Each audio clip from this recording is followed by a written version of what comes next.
వాస్తవంగా ఇక్కడ రాజకీయాలు జరగట్లా, అభివృద్ధి జరగట్లా, ఫ్రాక్షనిజం నడుస్తున్నట్టు అందరికీ అర్థమవుతుంది ఆంధ్ర రాష్ట్రంలో. ఒకప్పుడు ఫ్రాక్షనిజం అంటే ఒక గ్రామంలో ఉండేది. ఆధిపత్య పోరు కొరకు ఒకళ్ళ మీద ఒకళ్ళు కేసులు పెట్టుకునేవాళ్ళు. అది దాదాపు మరి గొడవల వరకు, హత్యల వరకు పోయిన దాఖలాలు రాయలసీమలో కానీ పల్నాడులో చూసాం, బాంబు దాడులు కానీ రిగ్గింగ్లు కానీ. కానీ 2024 సంవత్సరం నుంచి ఆంధ్ర రాష్ట్రంలో ఒక కొత్త రాజకీయం, ఫ్రాక్షన్ రాజకీయం మనం ప్రభుత్వ స్థాయిలో చూస్తున్నాం. గతంలో ఎన్నడూ లేదు. ఆంధ్ర రాష్ట్రం ఏర్పడి బహుశా 1955-56 నుంచి 2024 వరకు సుమారు 69 సంవత్సరాల్లో ప్రభుత్వాలు వచ్చినాయి. పైన ముఖ్యమంత్రులు ఉండేవాళ్ళు, ఎవరి పని వాళ్ళు చేసుకున్నారు, గెలిచారు, ఓడారు. ఎక్కడో గ్రామ లెవెల్లో గొడవలు ఉండేవి. కానీ ఇప్పుడు 2024 నుంచి మీరు గమనిస్తే ప్రతిపక్ష నాయకుడిని అనగదొక్కాలి.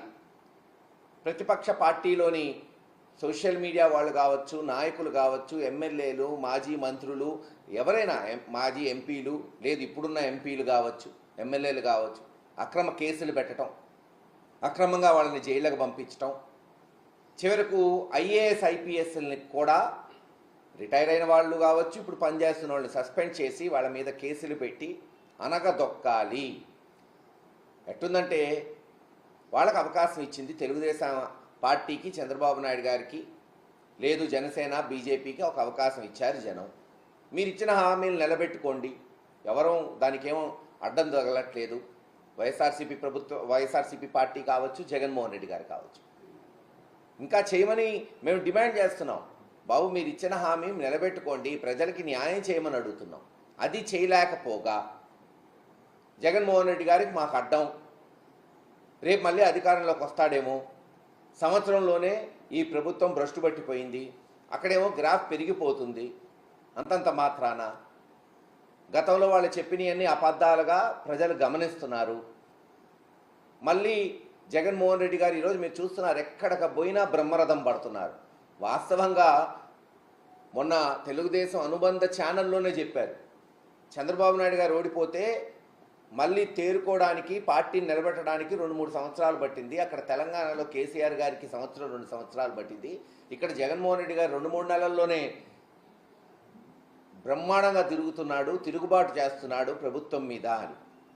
ఇవన్నీ గమనించి ఎలాగన్నా అనగదొక్కాలి, వైఎస్ఆర్సీపీ పార్టీని, కార్యకర్తల్ని భయపెట్టాలనే కోణంతో అక్రమ కేసులు. ఈరోజు లిక్కర్ కేసు, స్వయాన జగన్మోహన్ రెడ్డి గారి దగ్గర పనిచేసిన ఐఏఎస్ ధనంజయ రెడ్డి గారు కావచ్చు, గత 20-30 సంవత్సరాల నుంచి ఓఎస్డీగా పనిచేస్తున్న కృష్ణమోహన్ రెడ్డి గారిని, అనేక మందిని, రాజశేఖర్ రెడ్డిని, లేదు అనేక మందిని, అసలు ఎట్టి పరిస్థితుల్లో బెవరేజెస్ కార్పొరేషన్ కానీ లిక్కర్కి కానీ సంబంధం లేని వాళ్ళని ఆధారాలు లేకుండా కేవలం తీసుకొచ్చి ఇదిగో 3,000 30,000 వాళ్ళకి ఇష్టం వచ్చినట్టు ఒక్కొక్క దగ్గర ఒక్కొక్క మాట్లాడుతున్నారు తెలుగుదేశం నాయకులు. ఒకళ్ళు 3,000 అంటారు, ఒకళ్ళు 13,000 కోట్లు అంటారు, ఇంకొకళ్ళు 16,000 కోట్లు స్కామ్ జరిగింది. ఏదైనా చెప్పచ్చు కదా, అబద్ధం ఆడడానికి దానికి రుజువు ఎందుకు? ఎంతైనా చెప్పచ్చు. అలా చెప్తూ ఓ స్కామ్ జరిగింది, ఇదిగో వీళ్ళని అరెస్ట్ చేస్తున్నాం, వాళ్ళని అరెస్ట్ చేస్తున్నాం, ఒక సిట్ వేసాం, ఆ సిట్లో తెలుగుదేశం మరి కనీసం పచ్చ చొక్కా వేసుకోకర్లా, పోలీసులే తెలుగుదేశానికి పనిచేస్తున్నట్టు ముఖ్యమంత్రి పేషి నుంచి ఇదిగో పలానోడిని అరెస్ట్ చేయి, పలానోడిని అరెస్ట్ చేయి, వాళ్ళని అరెస్ట్ చేయటం, కోర్టులో ప్రొడ్యూస్ చేయటం. చివరికి కోర్టులో కూడా ఏమైనా సాక్ష్యాలు ఉన్నాయని అడిగితే ఇస్తాం, త్వరలో ఇస్తాం, ఎప్పుడు ఇస్తారో తెలీదు. కేవలం ఏంటంటే ఎస్ అరెస్ట్ చేయాలి, ఈ కేసు నిలబడిద్దా, రేపు అసలు ఇది అసలు శిక్షలు పడతాయి, ఏమి లేవని వాళ్ళకి తెలుసు, కానీ మేము అరెస్ట్ చేస్తాం అంతే. దేశంలో అంతే కదా, అరెస్ట్ చేసిన తర్వాత ఎవరైనా సరే ఆ ముద్దాయిలు మళ్ళీ రేపు 5 ఏళ్లకో 10 ఏళ్లకో నిర్దోషులుగా తేల్తారు. కానీ ఏం చేయగలుగుతాం, లూపోల్ ఉంది దేశంలో, చట్టంలో.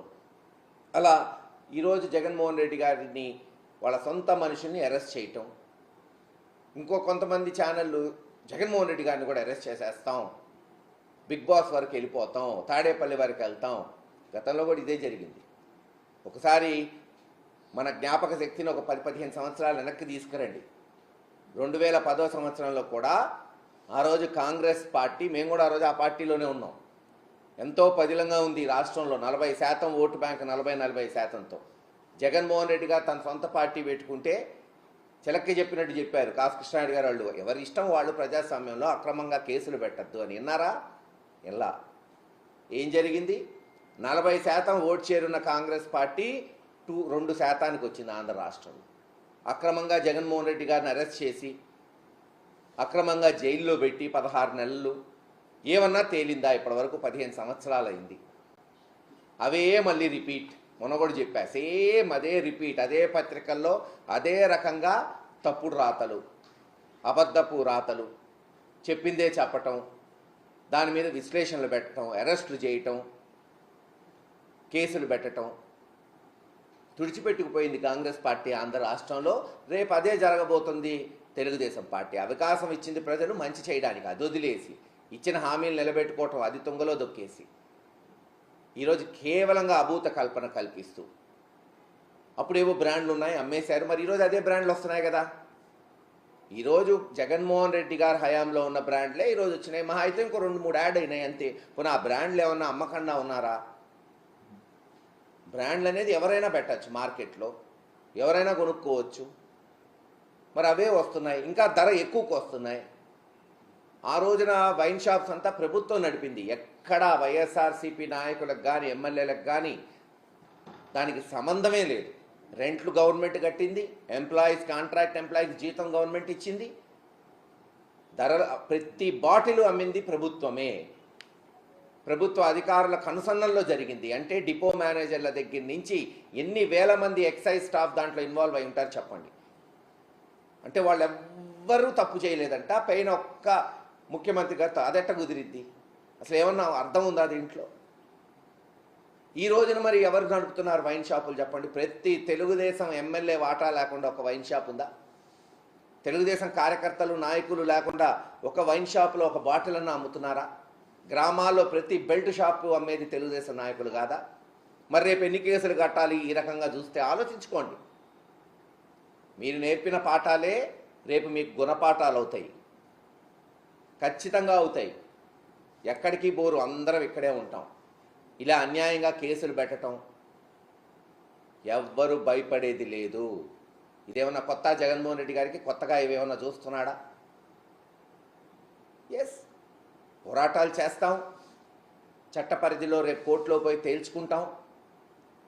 మీరు చెప్పిన ఈ కేసులన్నీ నిలబడే కాదని మారుమూల గ్రామంలో ఉన్న ప్రజలు కూడా చెప్తున్నారు. ఈరోజు రాజకీయం ఏముంది? ఈరోజు సోషల్ మీడియా వచ్చిన తర్వాత అరచేతిలో ఉంది రాజకీయం. ఇంట్లో కాదు, ప్రతి ఒక్కళ్ళ అరచేతిలో రాజకీయం తెలిసిపోతుంది. ఎవరైనా సరే, ఆడవారు కావచ్చు, మగవారు కావచ్చు. నిజాలు అందరికీ తెలుస్తున్నాయి.